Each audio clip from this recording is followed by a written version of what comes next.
Okay, welcome everyone to a Bowls Victoria training webinar. Today is all about supporting our regions with how to successfully run a disciplinary hearing. My name is Matt Ottobre and I am the Club Education and Training Manager at Bowls Victoria. Sorry, just have a few issues with my video.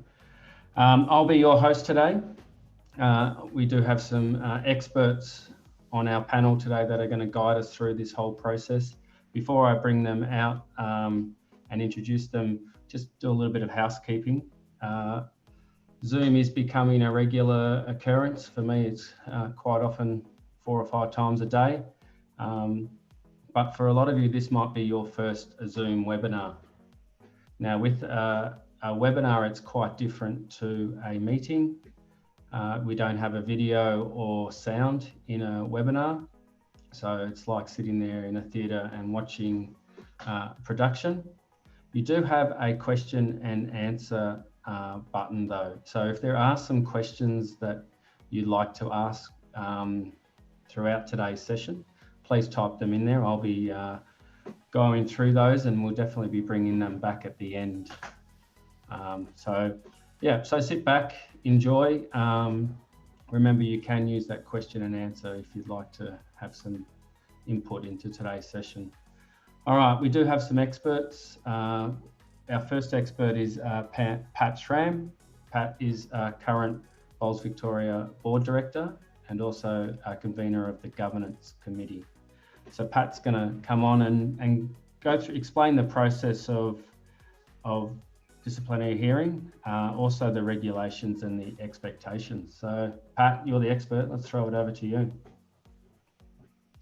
Oh, that's really scary, Matt. Expert not. Common garden variety bowler, administrator, umpire, coach, yes. I come from City of Echuca Bowls Club and I've been on the Bowls Vic board for the last 2 years and I look forward to contributing for the next 2 years. So today even though it's called How to Run a Disciplinary Hearing, we're actually going to look at quite a bit more than just that. We know that dealing with disciplinary issues in the past few years has changed dramatically. Just as we're dealing with change all of the time now, we need to be looking at changes in regard to this as well. Now we know in anything that we do, particularly with bowls clubs, best practice is to be prepared. If you're prepared in your club and region, then you can cope with almost anything. So probably the most important thing is to have some policies and guidelines and procedures in place before anything happens. So Matt, if I could have the next slide, please. Okay. If you don't need any of this information because you have no issues, that's fantastic. But let's face it, most of us need some of it at some time or other. Newly produced this year is the BV Code of Conduct. Now, if you haven't seen it, it's been on the website since August. It's under corporate governance and it sits as a constitution, regulations, code of conduct. That's how important we see this document. It's an absolutely fabulous document. It's actually written in quite a positive way. And personally, I think it should be compulsory reading for every bowler, but that's just my personal opinion. So we got that code of conduct in August 2020. Also, there's a document on the club and regional disciplinary guidelines. Now that's a bit harder to find. You have to go to Club Assist, then Club Assist again, and then you see club forms and support. And it's quite a way down that list on that page. There are 3 documents in that same space, the Club and Regional Disciplinary Guidelines, a really good article that was written last year by our own John Roberts as the lawman, and on the website it's titled Who's Responsible? And it was actually that article that when we read that article on the board at BV, we thought that's a few really good points, and that's when we got working on that code of conduct in the form that it's now presented. The other document that's there is the disciplinary flow chart. Now, Matt, if you bring up the next slide for me, please. You'll see that this flow chart is very closely aligned with the document disciplinary guidelines. The numbers don't 100% match, but you'll see that the general idea is there. So if there is some sort of a breach or some sort of issue, this is the short version, the flow chart of the procedure that you're going to follow. Now, John's going to talk about the actual number 4 on that flow chart. The disciplinary hearing is being held. But you need to know that there are a few other things that you need to do along the way. So if the board, number 1, if the board is notified of an alleged breach, then you may provisionally suspend a member, that's 1A, or number 2, you might decide to establish a disciplinary committee. So then if you do decide to establish a disciplinary committee, then you need to give notice of the alleged breach. And this is all laid out in the guidelines, and these guidelines are closely aligned to the BV guidelines that the BV disciplinary committee uses. Then when you get to the actual hearing, John's going to talk about that in great detail, and he's got some really good documents for you to use as well. And then he'll also follow on to the other parts. However, the most important thing I want to say here is that do your reading. If there's an issue, get yourself a copy. I read better on paper than on the screen, so I've got them printed off. But read the disciplinary guidelines, read the BV disciplinary guidelines as well, so you're fully covered. We're all about natural justice. We're all about seeing that natural justice is enacted. So Matt, can I have the next slide, please?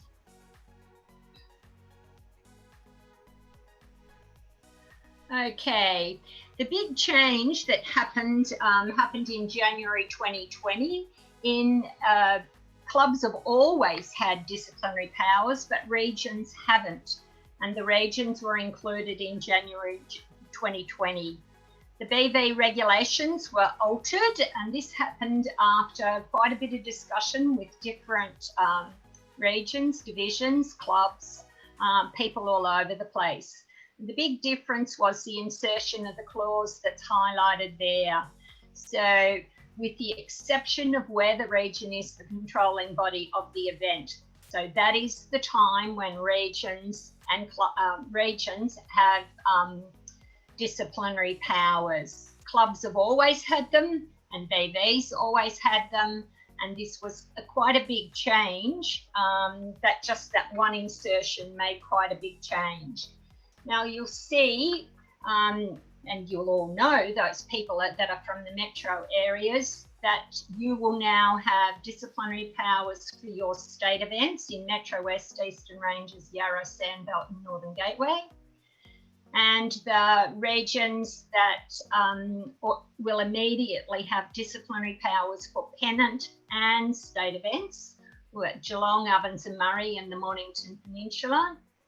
The other regions will have disciplinary powers for Pennant and state events from July 2021, but for this year, they actually will have disciplinary powers for finals of the regional finals of state events. So Matt, can I have the next slide, please? So through the governance committee, our recommendation is that a president of a regional club should hold the disciplinary portfolio. And this is so that that person can have an overview over what's going on. So a disciplinary committee will only be formed when it's required. You don't take nominations for the disciplinary committee at the AGM. You only form that committee when it's required, and that's different to BB, because BB has disciplinary committee people appointed through the normal process. But regions and clubs, you only do it when it's required. Hopefully you won't need it at all. Don't forget to use all available resources. There's plenty of you don't have to be limited to the bowling members from any one small area. Out in regional areas, particularly in towns and cities, there's and the city as well, there's lots of other sports people that you may be able to access to be on your committee. Don't forget that communication is the key. Make sure your members are aware of the BV, and if you have your own code of conduct. If everyone read the code of conduct and stuck to it, we wouldn't have any issues. Make sure that your umpires know that they can give instantaneous penalties. It's in the rule book. Not making anything up. Follow the rules. Make sure they know that there are disciplinary guidelines prepared. This isn't waffle. This isn't just there because Pat had nothing to do during COVID. It actually is there for the good of all bowlers. Don't forget, we're working together for our sport. Now, John, over to you. You're going to share with us how to conduct a disciplinary hearing. Okay, thank you, Pat. Welcome, everyone. Just a bit about myself. My name is John Roberts. I'm heavily involved at the Bundoora RSL Bowling Club. I'm the chair of the Laws and Officiating Committee and also the Disciplinary Committee.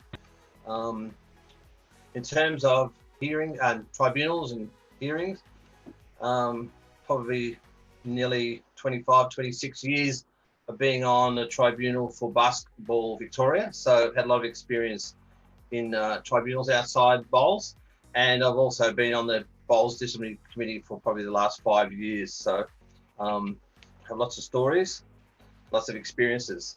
I think the important thing is to make sure that we try to get some consistency when we're running tribunals or hearings, disciplinary hearings across our state, which I think is a really good idea. Pat referred to the comment about natural justice. So I think it's really important to have an understanding about what natural justice actually means.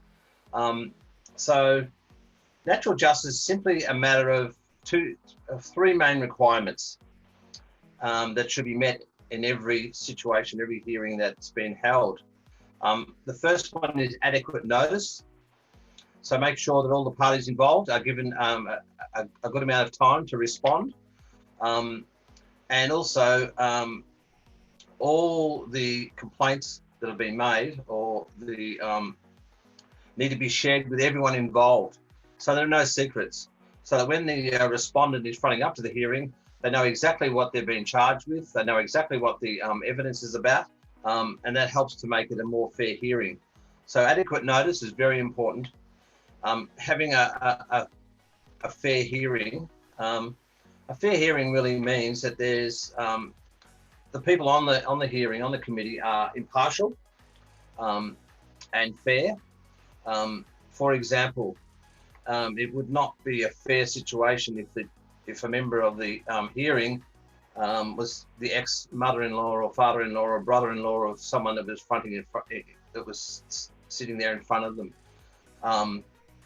If it was someone that you had personally had an issue with at some stage, that would not be a good idea for you to be part of that hearing.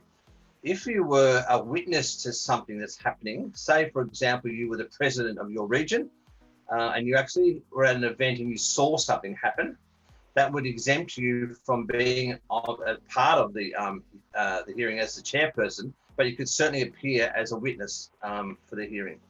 So it's really important that adequate notice is given, a fair hearing is undertaken, and there is no bias. That's really, really important. So it's it's basically that everyone's entitled to a decision from a unbiased adjudicator, and that all parties have been given adequate notice of the case against them, and have a right to respond, which will happen throughout the hearing. Okay, Matt. I think the other thing that we need to talk about natural justice is it's not, your disciplinary hearings are not courts of law. So you don't need to do any sort of forensic investigation. It really is an opportunity in a even though it's formalised, but in a more informal situation to actually find out what's happened. And to determine whether someone's guilty or not is based on the balance of probability that it actually did happen. So it's not like a court of law where you need to explain or come to a decision that's beyond reasonable doubt. It's just on the balance of probabilities. What does that mean? Well, I guess it means that it's more likely to have happened. And you probably don't need as much evidence as you would require if you were trying to establish something beyond reasonable doubt. Let me give you an example. If part of the hearing was that the allegation was that a tiger went across your greens, you would need a lot more evidence to produce and to satisfy that notion than as if, in fact, it was a dog that walked across your greens. So that makes sense to you. So the more serious the case, definitely you need to have more appropriate, more significant evidence provided for obvious reasons. But if it's a minor event, you really don't need to go into huge amounts of detail. Okay, we're now on to where we're actually at the hearing. So if we can have the next slide, please. All right, so hopefully you've all got a sheet, which basically I've called the Disciplinary Committee Chairperson's Checklist. If you don't have it with you, then certainly Bowls Victoria will make sure that it's sent out or be on the website as part of the kit for assisting people in running a disciplinary hearing. So let's go right from the start. So naturally, the chairperson would introduce the members of the committee and identify everyone who's there. Then I think it's important that we actually establish that does the respondent, the person that's been reported, do they have any objections to anyone on the panel? I think this is important to establish. 9 times out of 10, there'll be no objections, but I think it just gives the person that's fronting up to the hearing the opportunity to lodge or to raise any concerns about impartiality on their behalf. If the person said, yes, I don't think John Roberts should be on this panel because I had a blue with him a few years ago out at Bundoora. So what would happen if there was someone to object is that we'd empty the room and then the panel would make a decision as to whether John Roberts should actually appear on this particular tribunal. Okay. It's if it's a club that's being made to respond to allegations, then the club needs to have a spokesperson. So the chairperson would need to establish who that representative is. If it's a junior that is under 18, you would want to know who the adult is that's supporting them. Now, the adult does not speak for the junior. The adult is there for the junior to talk to or to seek advice from, or for them to ask them or tell them, I don't really understand what's going on and can you help me with that sort of stuff. So, so club situation, you need a representative, and with a junior, you need an adult that's with them. So clearly then you just set about reading and clarifying the charges, and you ask the respondent clearly, do they understand what charges they're being facing, and that gives them an opportunity to ask a question or for clarification or to let the chairperson know, yep, I'm happy with this. Thanks, Matt. Okay, so you ask them, how do they plead? Guilty or not guilty? And I always say, if not sure, I always say to a person, look, if you're not really sure, plead not guilty. Because if you plead guilty, the investigation is on a very summary level, and it doesn't need to go into a great amount of detail. So if they're not sure, I always tell people to plead not guilty. But normally they've made up their mind what they're going to do. So you would start by hearing the evidence from the reporting person or body, and from their witnesses,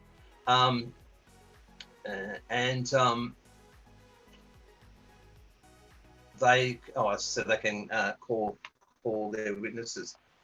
After that's all happened, perhaps I should go a step before that. After you've read out to the charges and all the people are present, you would ask all the witnesses to leave the room.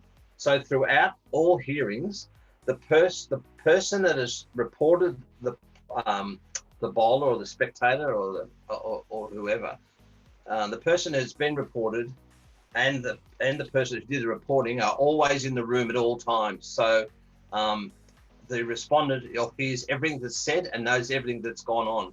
They ask the witnesses to leave. After the reporting body's given their evidence, you call in their witnesses and hear their statement.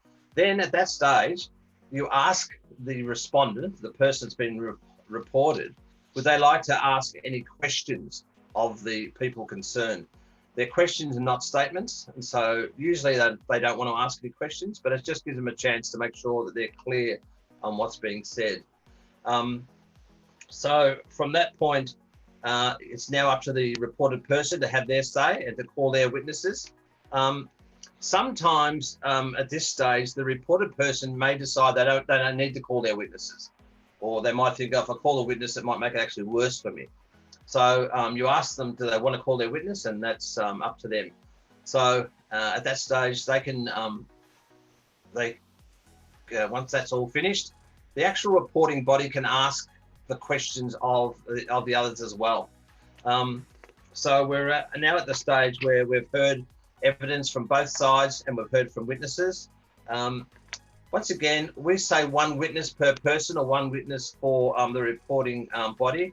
If it's a very serious case, the tribunal or the disciplinary hearing might want to include more than that. That's completely up to the chairperson who's running the hearing. But I would avoid having too many witnesses, otherwise you could be there for a very, very long time. Okay, so we've heard the evidence from both sides. We're at the point now where the chairperson would be saying, basically, we're now at the stage of deciding what we're going to do, deciding on our decision, any other further questions or comments. And then once that's been satisfied, this is probably the point that someone might put forward a reference, a good behaviour person, a good behaviour statement about someone or how good a person they are. I would take them as evidence, but not read them until the people leave the room. My personal opinion about those sort of statements is I've never been in a situation where someone has used someone that's not given them a big wrap up. And naturally they would to support the person, but still it's worthwhile, particularly if it's a minor issue and this person's been a very hard-working for the club or for bowls, that might be taken into consideration. So at this stage, everyone leaves the room except the actual disciplinary committee, and then they set about deciding what they're going to do. Next one, thanks, Matt. I'll talk about the penalties and the range of penalties and what can happen in a moment. So the chairperson would explain the penalty. I provided for you a penalty and advice, appeal advice sheet, which you may not have with you, but that gets filled out when there's no one there. And when it comes back, the chairperson explains exactly what's happened, explains. Don't need to go into the detail of how you've made the decision. You just explain what the decision is, and then you give the person the sheet so they can take it with them so they know exactly what's happened to them. because sometimes, particularly if it's bad news, the person concerned will just hear the amount or the time or whatever, and will forget other information. Of course, you need to inform Bowls Victoria of the results of your hearing. Those results will then at some stage be published on the Bowls Victoria website. So I think it'll be useful in time, and a reminder that if you do not follow the code of conduct as set out by the Bowls Victoria, there are consequences, and the consequences will be public. Okay, next please. All right, so in the page 8 of the Bowls Victoria Disciplinary Guidelines, which is a different document to the one that's aimed at regions, on page 8 it sets out suggested penalties for a whole range of situations. So we're recommending that the disciplinary hearing, when they are considering giving a penalty, that they actually look and take advice from this recommended list. Each individual hearing can make up their own penalties to some degree, but I would consider it important that there's some consistency. And often it just helps to look at, well, if someone is using inappropriate language, there's clearly a different penalty to someone who's whacked someone in the face, or someone who's been racist, or some other offensive behaviours. So there are two types of penalties. One is penalty A, which is involves the respondent and any other person or persons, and B is simply for when the respondent has been held accountable for their behaviour towards an official. So what you'll see is that B penalties are usually about double of A penalties. Clearly, we have to protect our officials in our game, and it happens in all sports for obvious reasons. Can we have the next slide, please? All right, so the range of penalties that you would see that can offer is suspension. So what does a suspension mean? A suspension means that this person cannot play, coach, or officiate for the length of time. What in fact actually happens is that they are actually de-affiliated from Bowls Victoria for that amount of time. So that in fact means that they're de-affiliated from Bowls Victoria. They can't play, coach, or officiate, not only in Victoria, but for the whole of Australia. So there are fines up to $1,000. There are bans. So if, for example, not only was the person suspended, but they were banned also, that means they can't enter any bowls club, or they might be banned from their own particular bowls club. If you're suspended, you can go to your club to practice. You can't practice on game day. And also the advice would be that if they want to go and watch their teammates or their club members play, don't have a problem with that. But my advice is to sit on the adjacent side of the rink and not at the playing ends. This just avoids any concerns or any problems. So naturally, under suspension, behaviour should be beyond being exemplary. So you need to, the other thing you can do is what we call an educative process. So we had a famous case of a person that we had seen a number of times, and each time we considered that this person had some issues around anger.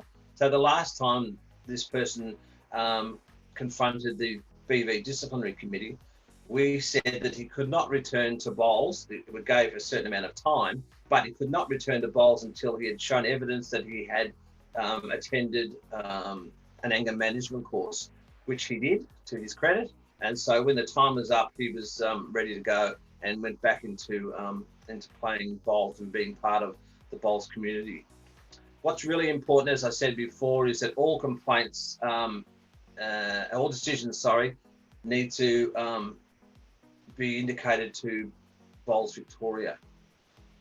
Any complaints about an official and their inappropriate behaviours needs to be forwarded to Bowls Victoria. All officials who have been reported for inappropriate behaviour will be dealt with by the Bowls Victoria Disciplinary Committee. Thank you. Matt, is that it? Okay. Okay, so we're up to the point of questions. So Matt, I obviously hand it back to you, and you manage this. Yeah, thanks, John. Fantastic, both of you, all that information. I know in our training, when you're going through a lot of these slides, I learned a lot about this process, which I didn't know before. We haven't had a lot of questions come in. Maybe that just means our experts have been right on the money today. I did have one, John, and I think I might have mentioned this to you before. What's our advice for clubs when they're on the green and let's say an opposing player is breaching the code of conduct? What would be the first thing? Right, so I'll give an example. Just say during the game, someone from the opposition was being racist, for example, and it really is obviously totally inappropriate. There's a process. So the process would be, I believe, is call the umpire and tell the umpire, and the umpire would then react accordingly. If that didn't have any impact and it continued on, so it was more than a once-off, your club should then make a formal complaint to the other club, and they should investigate it.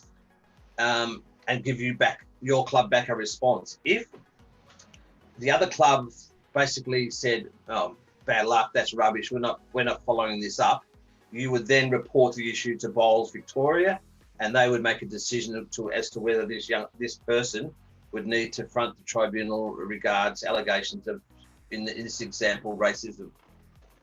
Is that clear? Yep. I think what's really important is our umpires really need to take control of what's happening, and they really need to look carefully at and understand the instantaneous policy, because a couple of really serious issues last year that Bowls Victoria Disciplinary Committee had to deal with.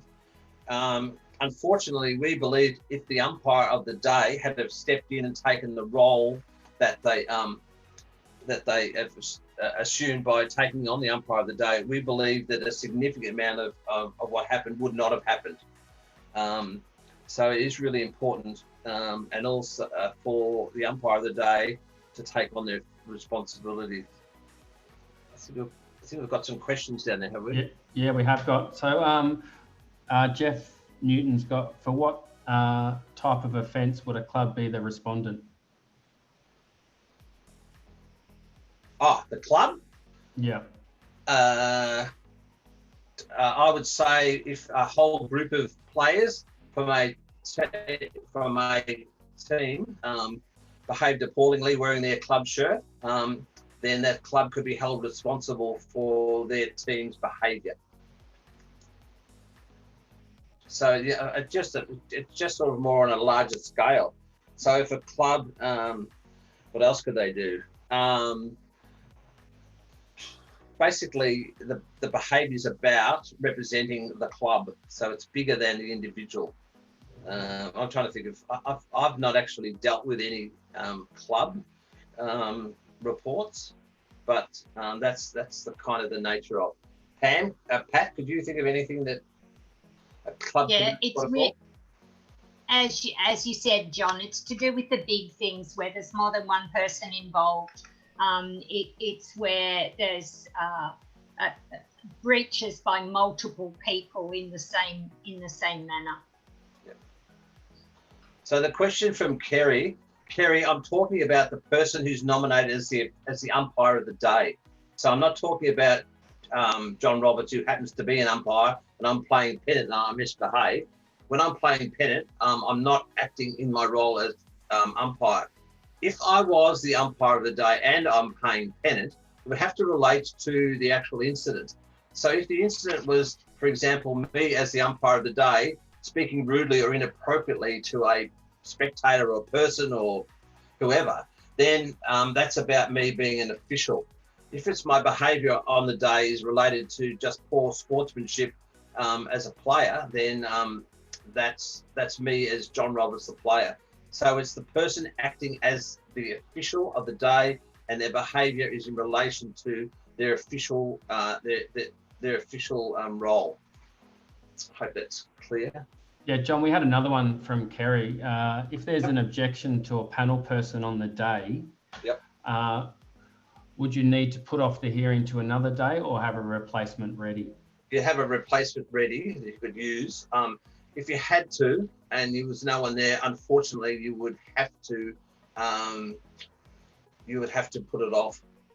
But look, on the rare occasions I've ever seen it happen, never seen it happen in bowls, it's usually not sustained. And I suppose, Kerry, the other thing is, it just reminded me, is that the player can't use someone who is legally trained. Okay, so they can't bring a lawyer with them, or they can't bring someone who happens to have legal training. The other thing is also is that at the start of the hearing, the chairperson needs to let them know that notes will be kept of the hearing. It's not being recorded, and that all persons need to turn their mobile phones off. And there can be no recording of the actual hearing. Yeah. I suppose this might be a witness or an advocate. Can a person bring along someone to assist them that they would like at the tribunal? Yes, yes, you can always bring along someone to assist them, but they still have to do all the responding and the questioning and the answering themselves. Peter Delaney has talked about. Peter, I don't think that actually has been changed. I think that's always been the case.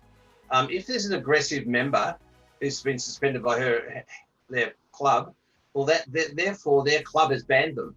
If their club bans them from their greens, well, then that's the decision of the club. I'm saying that if a person fronts up to a hearing and they are suspended, whether they can actually do that practice at their club is their club's decision. I don't know of any other sports where under suspension you can't practice. Have we got any more, Pat, there? I think we...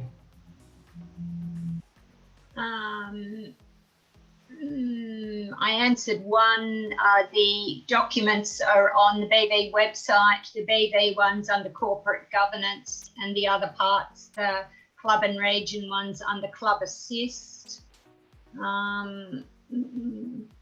Perhaps if club supporters were heckling opposition players, then a club could be held responsible? Possibly, yeah. But one would hope that managers, team managers, and the umpire would step in. As John said before, actions at the time can alleviate a lot of issues. So on that point, Pat, I would say that I completely agree with what you're saying. The umpire, under the laws of the sport, does have control of the spectators. So the umpire would remind the spectators about how they should behave. If that fails, the umpire then has to go to the club and ask the club, could they now please come down and keep these spectators quiet, or to get the club, who's responsible for the people here, to behave in an appropriate way. If the club said, "No, bad luck, it's your job," then to me, that would be a perfect opportunity for that club to be held accountable for not doing the right thing to protect our game and to protect the players and the umpire. Got another great question here. What if during a disciplinary hearing you decide that the incident requires further resources or inquiries are currently unavailable? Can you adjourn it to a later date? No. So if I'm not quite sure in what who would perhaps be not benefiting from this information. If, for example, it was the respondent, then they have had other evidence that they wanted to produce but couldn't do it at that particular time, I think they could wait for the result, and if they wanted to appeal on those grounds, they could. But I'm not sure. I'd have to give an example of why a disciplinary hearing might want to suspend the hearing and to hear it again, because what's happened is the process has started. So you've had witnesses made statements, you've had a whole lot of statements happen. To stop it and start again, to me, could very well get quite messy. The other thing is, sorry, Pat. John, also, if the correct procedure's been followed and there's been notice of the alleged breach given with plenty of time and all the information that's required, then that would be pretty unusual. I can't think of an example, but I've got the notice of alleged breach in front of me, set out the alleged breach, stating that the member may address, stating the date, time and place, etc., etc. If all of that is communicated beforehand, we're trying to alleviate the issues.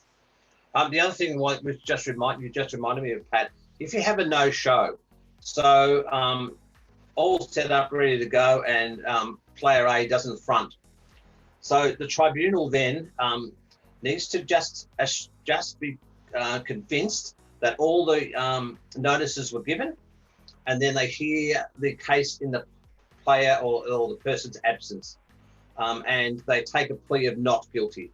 So in other words, all the evidence is heard.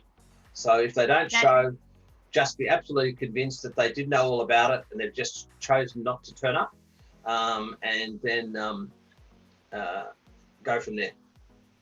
Any other questions? That's in the guidelines. That's 4.2. Number 4 is notice of alleged breach. It's all laid out. Got a couple of questions about mediators, John. No, it's not a mediation process. Mediation is a separate process.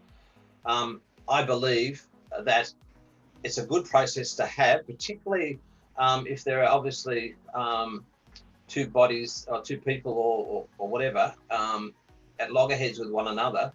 I always think it's a good process to have after the hearing. I think that if you let stuff, particularly at a club level, if you let stuff bubble along, you don't address it, it can often get worse. So I totally support mediation process, but this process is not mediation. It's usually in the Constitution, it's laid out. There will be clauses about mediation. There'll be clauses about discipline and possibly clauses about member protection. Yep. We've got, I suppose, one here is about in the disciplinary guidelines states that members of the disciplinary committee must not be a director of the club or the region. And the reason that was done was because in this club and region process, the board is the board that any appeal goes to first. So yeah, that is in that's early on. 2.2c, members of the composition of the disciplinary committee must not be a director of the club or region, and it's because of the appeal process that's done that way. Okay. All right, we might. I've got probably two more, and we'll finish up. Yep. Got one here about Bowls Victoria's disciplinary powers extend to situations where the matter occurred not in play. For example, an argument in the club rooms after play. So anything to do with the, so it could be in the car park afterwards, could be after 20 beers, or it could be, yes, definitely. If it was down, if 3 days later it was down the street and it was clearly related to bowls, then I think it still would be reasonable for a person to make a complaint about that, because it's related to the game of bowls and related to their experience at bowls. So yes. And sorry, go on, Pat. That comes back to the code of conduct. Yep. If, you know, the principal BV strives to ensure that all persons participate in the sport in an exemplary manner, whether it be as players, officials or spectators. So it's anything to do with bowls. And coming back to that code of conduct, Pat, should clubs be adopting this code of conduct as what they follow? It'd be fabulous. It'd be fabulous if clubs did adopt it. To me, don't reinvent the wheel. When there's a good quality document with that is very comprehensive. There's a lot of John Roberts in this. There's a lot of officiating and laws in this. There's a lot of the governance committee in this. There's a lot of Tony Sherwell in this document. So yeah, it'd be fabulous if clubs adopted this document. Okay, well, we might leave it there. Thank you everyone for attending today's training session, and a real big thank you to our two experts, John and Pat. I know I've learned a lot from this, and our support for our regions has been fantastic. I did have one question on there about this recording. Yes, this will be uploaded to the Bowls Victoria website, and we'll be looking at probably putting all our resources together, I'd say, Pat, wouldn't we? With this recording. Absolutely. And John's two documents. As John was speaking before, I've written myself some notes. Those penalties should be attached to the club and region guidelines. We just need to chunk all these different documents together so that people can find them and be comfortable in using them. Yeah, fantastic. All right, well, thank you again, John and Pat, and thank you everyone from our regions for joining us today. It's been fantastic. Thank you. You're welcome. Thank you. Thank you.